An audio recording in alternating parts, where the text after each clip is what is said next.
Pernah nonton film Enemy of the State? Film tahun 98 yang dibintangi Will Smith ini bercerita tentang bagaimana seandainya semua kehidupan pribadi kita dipantau oleh sebuah lembaga. Mulai di mana kita tinggal, di mana kita kerja, sampai apa yang kita lakukan sehari-hari, mereka tahu. Mereka membongkar data pribadi kita sehingga tidak ada lagi ruang pribadi dan rahasia untuk kita sembunyikan. Dalam ruang yang berbeda, situasi saya sekarang mirip dengan film Enemy of the State itu. Tiba-tiba data pribadi saya dibongkar oleh sebuah akun yang selama ini berbeda pandangan dalam politik. Dia bisa tahu di mana rumah saya, siapa saja nama-nama keluarga saya, termasuk di mana anak saya sekolah dan apa akun media sosial mereka. Ketika dia berhasil membuka kunci ruang pribadi saya, dia lalu menyebarkannya ke publik lewat media sosial. Dan sejak itu, hari-hari keluarga saya pun berubah. Media sosial anak-anak saya dibanjiri makian oleh banyak orang yang selama ini membenci saya. Kehidupan pribadi mereka dibongkar dan diintimidasi di media sosial. Ruang pribadi saya pun menjadi terbuka, telanjang di depan publik tanpa bisa melawan. Anda bisa bayangkan bagaimana mental keluarga saya dalam menghadapi situasi itu. Mungkin kalau keluarga saya tidak kuat, mereka bisa gila. Dan meskipun mereka kuat, mereka pasti terpengaruh dengan intimidasi itu. Intimidasi itu belum selesai. Di mana keluarga saya tinggal pun dilacak. Alamat saya dibongkar dan mereka menggunakan Google Maps untuk memotret rumah saya dan mengirimkannya ke anak-anak sambil mengancam kalau mereka akan mendatangi rumah untuk membunuh anak-anak, membakar, bahkan ingin memenggal mereka karena dianggap sudah halal darahnya seperti papanya. Dan ini akan terus berlangsung selama mereka tahu di mana saya tinggal dan di mana anak-anak sekolah. Sehingga setiap kali ada perbedaan pendapat, mereka akan kembali menyebarkan data saya ke orang-orang yang membenci supaya terpicu untuk berbuat kekerasan kepada keluarga saya. Bagaimana kalau Anda yang berada pada posisi seperti saya? Nyawa pasangan Anda, anak-anak Anda, sampai orang tua Anda terancam hanya karena ada orang-orang yang tidak suka kepada Anda.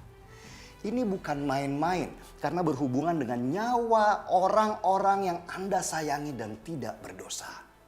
Pertanyaannya, sepintar apakah akun yang membongkar data pribadi saya itu? Apakah dia memang hacker yang bisa membobol data dari sebuah perusahaan provider besar seperti Telkomsel itu? Tidak, dia tidak pintar dan dia bukan hacker. Dia hanya punya jaringan orang dalam di provider yang membagi data saya ke dia untuk disebarkan ke publik. Dan dari data yang diberikan oleh orang dalam itu, akun itu kemudian mencari jejak saya berdasarkan nomor KTP dan kartu keluarga yang menjadi syarat waktu kita registrasi kartu supaya kartu tidak hangus. Dan dari sanalah semua informasi pribadi kita terbongkar habis. Pertanyaannya lagi, siapakah orang dalam yang dengan seenaknya membagikan data pribadi seseorang kepada orang lain untuk berbuat jahat? Ini pertanyaan yang sama di benak kita semua dan harus kita tanyakan bersama kepada provider yang memegang data-data pribadi kita.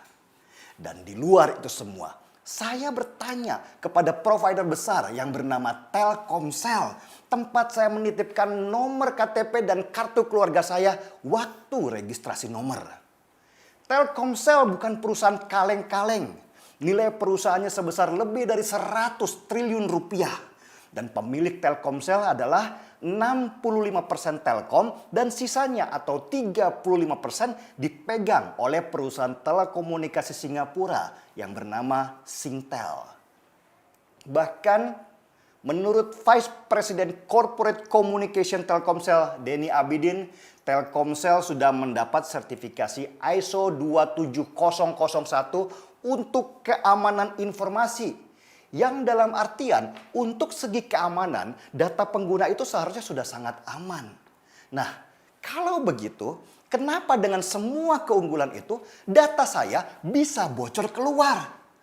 Saya berhak curiga data pribadi saya yang diumbar ke publik itu dari Telkomsel. Karena di sana lengkap sekali informasi yang diberikan. Mulai dari nomor KTP saya, kartu keluarga saya, sampai HP apa yang saya pakai dan kapan saya offline, semua terpaparkan ke publik. Data itu begitu lengkap sehingga tidak mungkin data itu didapat dari luar. Kecuali orang dalam Telkomsel sendiri yang membocorkan. Itulah kenapa saya harus menggugat Telkomsel? Karena ini sangat berbahaya buat saya dan jutaan pengguna lain. Telkomsel harus bicara ke publik apa yang terjadi sesungguhnya supaya kami semua merasa aman menjadi pelanggan Telkomsel.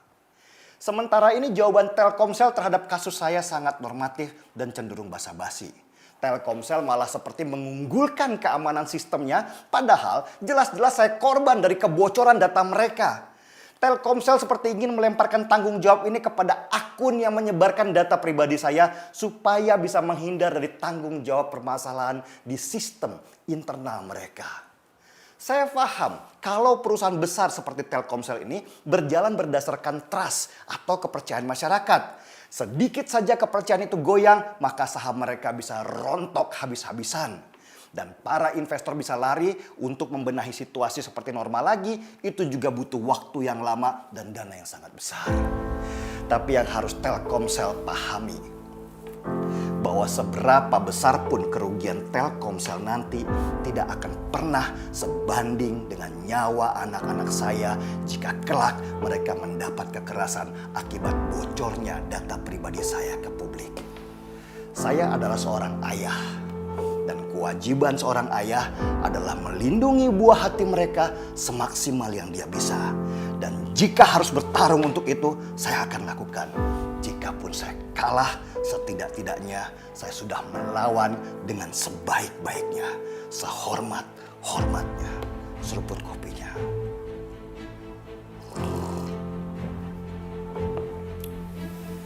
Saya Denny Siregar, kita di acara